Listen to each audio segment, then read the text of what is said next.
I chose the story Stone Fox for my Think Aloud. I begin by looking at the title of the book and also of the picture. And in doing this, I'm kind of synthesizing all of the information that is in front of me. Um, I am beginning to wonder what who is Stone Fox? Is it the dog? Is it the boy? Could Stone Fox be a saying?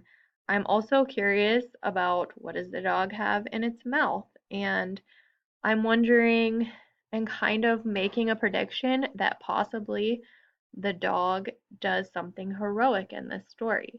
Next, I look at the title of this chapter and I make a prediction. It says grandfather, so I automatically assume and predict that the grandfather is the boy's grandfather, the boy from the front picture. I also am synthesizing this information and I wonder if stone fox could be a term that is used to describe the grandfather, and I'm very curious to learn more. When I began to read the story, I noticed right off the bat that it starts off strong. One day, grandfather wouldn't get out of bed. He just lay there and stared at the ceiling and looked sad. I began synthesizing this new information and I wonder why is the grandfather sad? I'm very curious, but this also makes me want to keep reading on so I can figure out what is going on. At first, little Willie thought he was playing. Little Willie lived with his grandfather on a small potato farm in Wyoming. It was hard work living on a potato farm, but it was also a lot of fun, especially when grandfather felt like playing. This I'm synthesizing this information telling me and it's telling me that grandfather is generally a pretty playful person, and now I'm wondering why is he sad?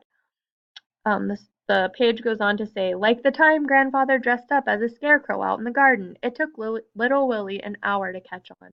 Boy, did they laugh! Grandfather laughed so hard he cried. Again, I'm analyzing this text and I'm making connections and to say, generally, grandfather is a pretty happy go lucky person with a good personality, but the beginning statements are telling me that he was laying there staring at the ceiling, sad. So I want to know more. Another thing I noticed, it starts at at the bottom of this page, and when he cried, his beard filled up with tears. Um, so I noticed that right away. That tells me that Grandpa is laughing so hard that he is crying. Another thing I noticed was in the second paragraph, it says, at first, little Willie thought he was playing. Um, I noticed that's kind of a standalone sentence, and it got my attention because it seemed odd to me that he would just assume when he finds his grandfather in bed sad that it was for fun. Um, but then when I go on to read the other parts, I understand that grandfather is known for his fun-loving personality.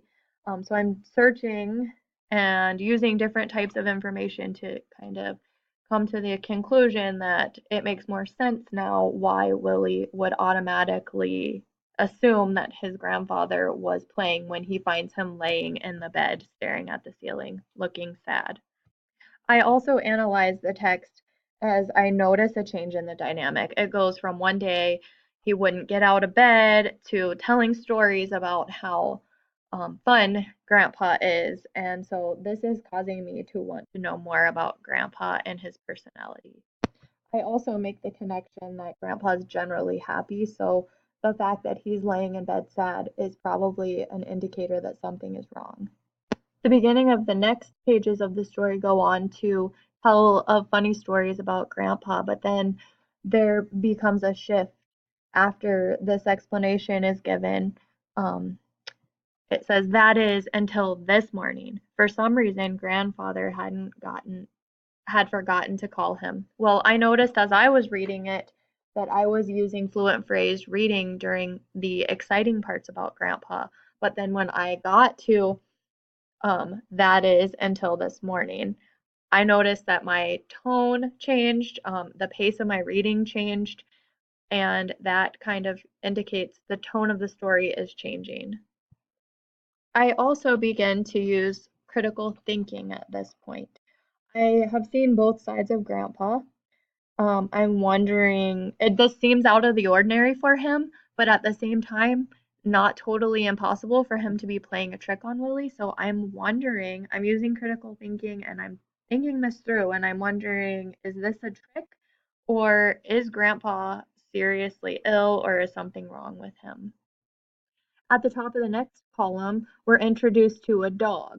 And Willie yells, "Come on, Searchlight." The dog jumped to its feet and together they ran down the road. Searchlight was a big black dog. Well, as I was reading that, I was visualizing Searchlight, and in my mind, Searchlight was a boy dog. And I guess the reasoning for that was because Searchlight was a big black dog, and the name Searchlight kind of sounded like a boy name. But as you read the next sentence, it says she had a white spot on her forehead the size of a silver dollar. She was an old dog. So then I realized, okay, my prediction about Searchlight was not correct. Searchlight is a girl. I'm also analyzing the text that was written to help me come to this conclusion. And then I notice a little bit down in the paragraph, or down in the column, when Doc Smith is introduced. Doc Smith was sitting in a rocking chair under one of the trees reading a book. "Doc Smith," little Willie called out. He was out of breath. "Come quick!" "What seems to be the matter, Willie?" the doctor asked, continuing to read. Doc Smith had snow white hair and wore a long black dress. Well, until I got to the part that said that Doc Smith wore a long black dress, I also began thinking that Doc Smith was a man. I started, as I was reading it, I was visualizing a man doctor, and I just think because I don't make that mental connection with a person being called Doc Smith to a woman, I thought that Doc Smith was a man. So my visualization was different than what the truth was. I'm also making connections that Doc Smith seems like a very calm person. Willie seems to be very upset, is going very quickly, is kind of yelling, "Please come quick. Grandfather won't answer me." But Doc Smith remains calm. So I am making the connection that Doc Smith is probably a pretty calm, stoic person. When I look at the picture on the next page, I again making connections that Willie and Searchlight are frantic and they're in a hurry, and Doc Smith is very calmly reading her book and does not seem to be concerned. Doc also goes on to say, probably just another trick. I make a connection that she knows the grandfather very well and that she's not too concerned. She assumes that he's joking too. She starts asking questions about the possibilities about why he might be tired. What time did you guys go to bed last night? And then Willie says, "We went to bed early, real early. No singing or music or anything." Doc Smith stopped reading. Well, when I see that single sentence, Doc Smith stopped reading, I synthesize this new information, and it seems kind of like a turning point that this new information lets the lets the reader know that this is now serious. When Doc Smith, who appears to just be a calm, kind of carefree person, stops reading, that's a sign that maybe something is wrong. The sentence at the top of the next column, "Your grandfather went to bed without playing his harmonica," it causes me to make connections and synthesize new information. This statement paired with the statement about Doc Smith stopping reading causes me to draw the conclusion that something may be seriously wrong with the grandfather. This is not just an incident that's occurring now, but it possibly started last night, so that's concern for Doc Smith at this point. Next, Doc Smith tells Willie to hurry and hitch up Rex while she gets her bag. Well, that tells me she's in a hurry. She's trying to get two things done at one time. As I'm analyzing the text, I notice the tone of the conversation has changed from relaxed to concern and rushing.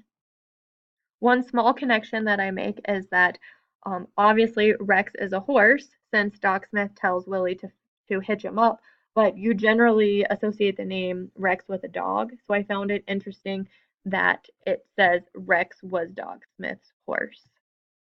I'm analyzing the text as I go on to read the rest of it, and I realize that grandfather is just the same. He hadn't moved. Um, I also noticed that it says that Searchlight licked his beard, which was full of tears. And I'm kind of making connections to when he said earlier about laughing hard, so hard that he had tears in his beard. I'm also analyzing the information to say that maybe he isn't better at this point. I also noticed that as Doc Smith is examining grandfather, it says that she uses just about everything in her black bag as Willie is questioning her. And this is telling me that she is trying to figure it out and she's not quite sure and isn't finding what is wrong with him. As I'm looking at the picture of grandfather laying in the bed with Searchlight at his side and Doc Smith and Willie, I get a picture in my head of what's happening, and I can notice that Willie is really looking at the doc with desperation, and I infer that he really hopes that she can figure out what is going on with him. Next, I notice that I'm synthesizing the new information. The doc is saying, "Must you ask so many questions?" And this tells me that she's kind of irritated with his questions, and he's probably asking so many because he's worried and concerned, but I feel like she's irritated because she is trying to analyze all the information that she's just collected. I notice a sequence of events with the doc. First, she's completely calm, almost unresponsive. Next, she appears alarmed, jumps to action, becomes stoic and thoughtful, and then she begins questioning things and appears less frantic. I notice, however, that Willie still appears frantic. He says, "What's wrong? Why won't you tell me what's wrong?" I use critical thinking to analyze the tone of the text and draw the conclusion that Willie is very scared about this situation. Um, as I analyze the text, I notice that nothing is written in is italicized. It says, "That's just it." She says, "There's nothing wrong with him." You mean he's not sick? Well, medically, he is as healthy as an ox. I'm also making connections with that statement. I'm having to kind of draw back on knowledge that I already have to understand what healthy as an ox means. And I understand that physically, grandfather has no problems. Um, and she says he could live to be 100 if he wanted to. And I noticed that she says if he wanted to, and this makes me draw a connection to mindset. And it makes me think, does he want to live, or is this really a joke because they can't find anything physically wrong with him? I also noticed that I adjusted my reading pace and my focus as I as the story kind of takes a turn. I notice that I feel a little bit more desperate and less hopeful, yet at the same time, I'm still questioning whether grandfather is joking or not. When I read Little Willie was silent for a long time before he spoke, I infer that this silence means that he's really trying to understand how could grandfather just give up on everything when everything seemed to be so wonderful. They do all these wonderful things together, and he's really having challenges wrapping his mind around this. I noticed that when Willie is talking about all these things, it says grandfather shut his eyes and tears rolled down his cheeks and disappeared into his beard. I noticed that grandfather's crying again and he's listening to Willie talk about all these fun things. And I wonder, is this making him more sad because he's given up? But it doesn't make sense that he's just giving up his will to live when he has so many good things going on. And I am kind of brought back again to the comment earlier that sometimes he would laugh so hard that his beard would fill with tears. When Willie stares at the floor, it makes me realize that as I'm analyzing the statement, that he's very distraught about what's happening and it's really bothering him. And I predict that Willie is not going to give up. He says, I'll find out what's wrong and make it better. And you'll see, I'll make grandfather want to live again. And Searchlight barked loudly. And that tells me that he's not going to give up and he's not giving up hope. I also make the prediction that grandfather is playing a trick on him, but I don't know the end of the story and I wish that I did. But my prediction, based on the tears and the beard statement being given several times, I feel that grandfather is playing a trick on Willie.